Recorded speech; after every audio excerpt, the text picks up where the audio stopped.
بسم اللہ الرحمن الرحیم۔ بلا شبہ اللہ والے وہی ہیں کہ جنہیں مل کر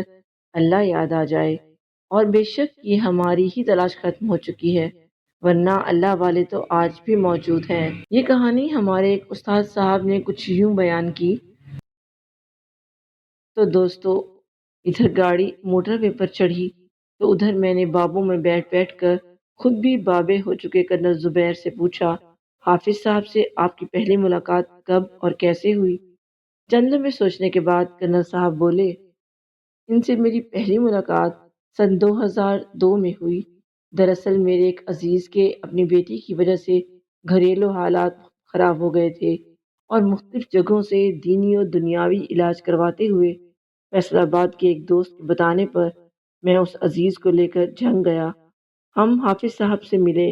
انہیں مسئلہ بتایا، دعا کروائی، اور حیرت انگیز طور پر دعا کا ایسا معجزاتی اثر ہوا کہ 3 ماہ میں ہی میرے عزیز کے سب مسائل یوں سدھرے کہ جیسے کبھی بگڑے ہی نہ ہوں۔ لیکن دوستو، پہلے ذرا یہیں رک کر بتا دوں کہ کرنل زبیر اور میں اس لیے حافظ صاحب سے ملنے جھنگ جا رہے تھے کہ 1.5-2 ماہ پہلے میں بھی یکے بعد دیگرے کچھ ایسی پریشانیوں میں گھرا کہ لگنے لگا شاید اب یہ برا وقت کبھی ختم نہیں ہوگا۔ انہی مایوس لمحوں میں ایک دن کرنل زبیر نے فون پر میری حافظ صاحب سے بات کروائی، اور مجھے اچھی طرح سے یاد ہے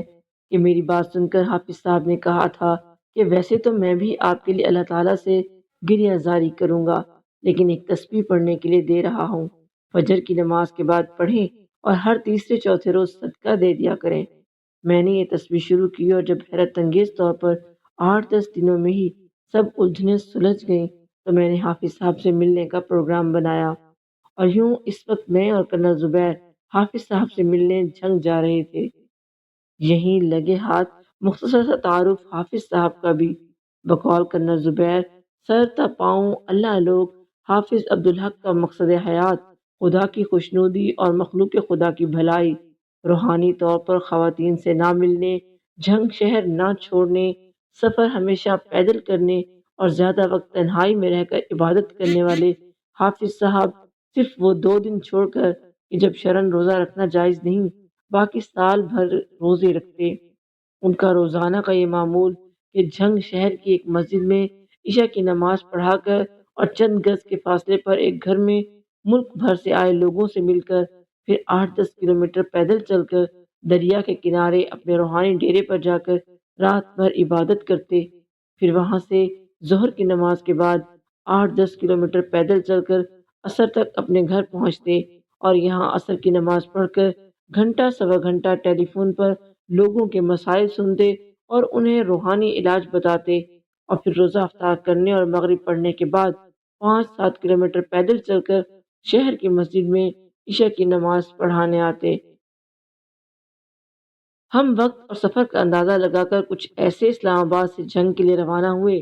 کہ عشاء کی نماز حافظ صاحب کے پیچھے پڑھی جا سکے۔ اس وقت گاڑی موٹر وے پر دوڑ رہی تھی، جبکہ گاڑی کے اندر حافظ صاحب کے بارے میں کرنل زبیر کی گفتگو کی نان اسٹاپ ٹرین بھی دوڑے جا رہی تھی۔ کرنل صاحب بتا رہے تھے کہ ایک مرتبہ حافظ صاحب سے مل کر میں رات کو جھنگ سے نکلا تو مین ہائی وے پر ایسا ٹریفک جام کہ کئی کلومیٹر تک گاڑیوں کی لائنیں۔ میں ابھی یہ سوچ کر پریشان ہو رہا تھا کہ آج تو ساری رات سڑک پر ہی گزارنا پڑے گی کہ اچانک کسی نے میری گاڑی کا شیشہ نیچے کر کے دیکھا تو ایک لڑکا نظر آیا۔ اس سے پہلے کہ میں بولتا، لڑکا بولا، صاحب آپ اپنی گاڑی آہستہ آہستہ رائٹ سائڈ پر کرتے جائیں، میں آپ کو اس ٹریفک سے نکالتا ہوں۔ میں نے اس کے کہنے پر گاڑی رائٹ سائڈ کی طرف کھسکانا شروع کی، اور جب میری گاڑی بالکل سڑک کے دائیں کنارے پر آئی تو اس لڑکے نے میری گاڑی کچے پر اتروا کر اور ایک کچی پگڈنڈی پر ڈلوا کر کہا، بس اسی پر چلتے جائیں، آپ سڑک پر پہنچ جائیں گے۔ میں کھیتوں کے درمیان ویران و بیابان پگڈنڈی پر 15 سے 20 کلومیٹر کی ڈرائیو کے بعد دوبارہ جس جگہ سے مین ہائی وے پر چڑھا تو وہاں سے تھوڑا پیچھے سڑک کے عین درمیان میں مجھے 2 ٹرک گرے ہوئے دکھائی دیے کہ جن کی وجہ سے ٹریفک جام تھا۔ خیر، اگلی شام جب میں نے حافظ صاحب کو فون کیا تو سلام دعا کے بعد کہنے لگے، کرنل صاحب پریشان نہ ہوا کریں، آپ کو خیریت سے گھر پہنچانا ہماری ذمہ داری ہوتی ہے۔ اچانک کرنل زبیر کا موبائل بجا۔ باتیں کرتے کرتے رک کر فون سننے اور منرل واٹر کی بوتل سے پانی کے 2-4 گھونٹ بھرنے کے بعد وہ دوبارہ اسٹارٹ ہو گئے۔ ایک مرتبہ میں حافظ صاحب کو بتائے بغیر عمرے کے لیے چلا گیا۔ اسلام آباد سے مدینہ پہنچ کر اگلے دن مسجد نبوی صلی اللہ علیہ وآلہ وسلم میں بیٹھے بیٹھے مجھے حافظ صاحب کا خیال آیا اور میں نے گھڑی دیکھی تو وہ وقت حافظ صاحب سے ٹیلی فون پر بات کرنے کا تھا۔ نہ صرف موبائل سے فون ملانے پر پہلی کوشش میں ہی ان کا نمبر مل گیا، بلکہ ابھی پہلی گھنٹی پوری طرح سے بجی بھی نہ ہوگی کہ حافظ صاحب کی آواز سنائی دی: کرنل صاحب، اتنی مقدس جگہ پر پہنچنے پر مبارکباد ہو، لیکن یہاں اب آپ نے کسی کو فون کرنا اور نہ کسی کا فون سننا ہے، کیونکہ یہاں گفتگو کرنا بے ادبی ہے۔ سرکار مدینہ صلی اللہ علیہ وآلہ وسلم کی خدمت میں میرا سلام پیش کریں اور بس بیٹھ کر درود شریف پڑھتے رہیں۔ حافظ صاحب کی یہ بات سن کر میں نے کہا: حافظ صاحب، دلی طور پر حاضری کی کوئی کیفیت نہیں بن رہی۔ حاضر حافظ صاحب نے دوبارہ اپنی بات دہرا کر کہ بس درود شریف پڑھتے رہیں، فون بند کر دیا۔ کرنل صاحب کہنے لگے: فون بند کر کے ابھی مجھے درود شریف پڑھتے ہوئے کچھ وقت ہی گزرا ہوگا کہ اچانک پہلے میرے آنسو بہنے لگے، پھر مجھ پر رکت طاری ہو گئی اور آخرکار میں ایسے پھوٹ پھوٹ کر رویا کہ چند منٹوں میں ہی میرا پورا جسم آنسوؤں اور پسینے سے بھیگ گیا۔ اور پھر اسی کیفیت میں جب میں روضہ رسول صلی اللہ علیہ وآلہ وسلم کے سامنے آیا تو ایسے لگا کہ جیسے مجھے گناہگار کی واقعی سرکار مدینہ صلی اللہ علیہ وآلہ وسلم کے روزے میں حاضری ہو گئی۔ وہ لمحے یاد آنے پر آج بھی میری کیفیت ہوتی ہے، وہ میں لفظوں میں بیان نہیں کر سکتا۔ 4 سوا 4 گھنٹے کے سفر کے دوران وقفے وقفے سے حافظ صاحب کی باتیں کرتے کرنل زبیر نے ان کی دعا سے اپنے بیٹے کا عین عالم شباب میں 5 وقتہ نمازی ہو جانے کا واقعہ بھی سنایا۔ انہوں نے اپنے گھر میں سرعام چلتے پھرتے اور سب گھر والوں کو مسلسل تنگ کرتے جنوں سے چھٹکارے کا قصہ بھی بتایا۔ انہوں نے حافظ صاحب کی باکمال یادداشت کی درجنوں مثالیں بھی دیں اور انہوں نے حافظ صاحب کی دنیا سے بے غرضی کی 20 کہانیاں بھی سنائیں۔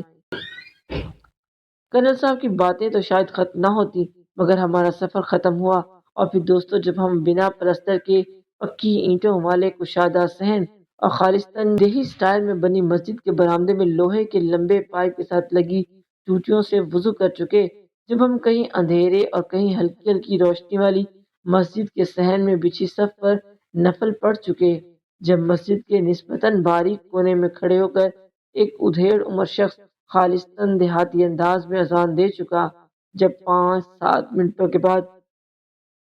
میں غیر محسوس طریقے سے آنے والے حافظ صاحب کی امامت میں عشاء کی نماز ہو چکی، جب مسجد سے باہر آ کر چند گز کے فاصلے پر ایک گھر میں حافظ صاحب سے ملنے آئے باقی لوگوں کے ساتھ میں اور کرنل زبیر دریوں والے فرش پر بیٹھ چکے، جب کرنل صاحب کے بعد ہم اپنی باری آنے پر میں اٹھ کر ہلکے نیلے رنگ کے کپڑے پہنے اور سر پر رومال باندھے زیر لب مسکراتے حافظ صاحب کے سامنے بیٹھا اور جب انہوں نے کچھ کہے سنے بغیر میرے کندھے پر ہاتھ رکھ کر دم کرنا شروع کر دیا، نہ جانے ایک عجیب سے سکون اور اطمینان کہاں سے آ گیا، نہ جانے ایسا کیوں لگا کہ جیسے سر سے منوں ٹنوں بوجھ اتر گیا، اور نہ جانے ابھی تک یہ کیوں محسوس ہو رہا کہ جیسے پھر سے زندہ ہو گیا یا جیسے زندگی پھر سے زیرو سے سٹارٹ ہو چکی۔ دوستو، یقین جانیے مجھے یہ سب کچھ تو بالکل سمجھ نہیں آ رہا، ہاں البتہ چند منٹوں کی یہ ملاقات مجھے یہ ضرور سمجھا گئی کہ ایک تو اللہ والے وہی کہ جنہیں مل کر اللہ یاد آ جائے، اور دوسرا یہ کہ ہماری تلاش ختم ہوئی ہے، ورنہ اللہ والے تو آج بھی موجود ہیں۔